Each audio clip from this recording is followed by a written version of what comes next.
Guruvayur fly ഓവറിലേക്ക് നമ്മൾ കയറാൻ പോവുക. ഈ ഫ്ലൈ ഓവറിൻ്റെ ഒരു പ്രത്യേകത എന്താണെന്ന് വെച്ചാൽ ഇവിടെ ഒരു റെയിൽവേ ഗേറ്റ് ഉണ്ടായിരുന്നു. അപ്പോൾ ആ ഗേറ്റ് അടഞ്ഞു കിടക്കുന്ന കാരണം എപ്പോഴും ഇവിടെ ഗതാഗത കുരുക്കുണ്ടായി. ആ ഗതാഗത കുരുക്കിനൊക്കെ ഒരു അറുതിയായി, ഒരു ശമനമായി. ഇപ്പോൾ വണ്ടി പോട്ടെ രതീഷ്. അപ്പോൾ നമ്മുടെ സാരഥിയാണ് രതീഷ്.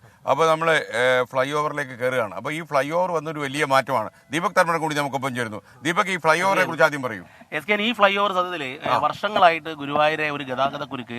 ഇവിടെ റെയിൽവേ ഗേറ്റ്, ഈ ട്രെയിൻ വരുന്ന സമയത്ത് അടക്കും. മാത്രമല്ല, പ്രത്യേകിച്ചും ഈ രാവിലെയും വൈകിട്ടും കൂടുതൽ ഭക്തന്മാർ എത്തുന്ന സമയമാണ്.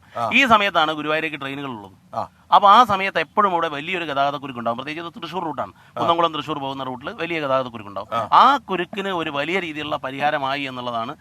നമ്മളൊരു പൊതുമരാമത്ത് വികസനം, ഒരു റോഡ് വികസനം എന്നൊക്കെ നോക്കുമ്പോൾ ഗുരുവായൂരിന്റെ വികസനത്തിൽ ഈ ഫ്ലൈ ഓവറിന് വലിയ പങ്കുണ്ട്. ദീപകിന്റെ അഭിപ്രായത്തിൽ ഗുരുവായൂരിലെ ഏറ്റവും വലിയ പ്രശ്നം എന്താണ് ഇപ്പോൾ? ഗുരുവായൂരിന് ഒരു മാസ്റ്റർ പ്ലാൻ ഉണ്ടായിരുന്നു. പക്ഷെ ആ മാസ്റ്റർ പ്ലാൻ ആ അക്ഷരാർത്ഥത്തിൽ നടപ്പിലാക്കുന്നുണ്ടോ എന്ന് ചോദിച്ചാൽ ഇല്ല.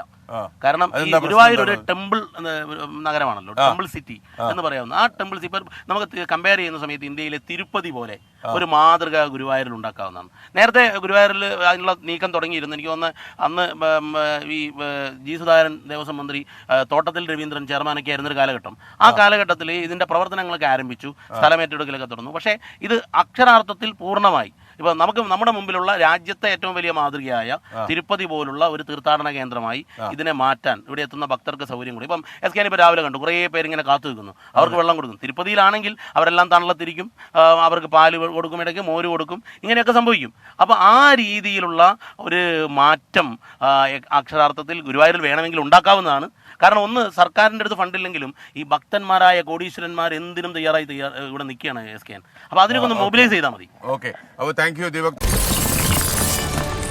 24 അഞ്ചിന്റെ വജ്രത്തിളക്കം.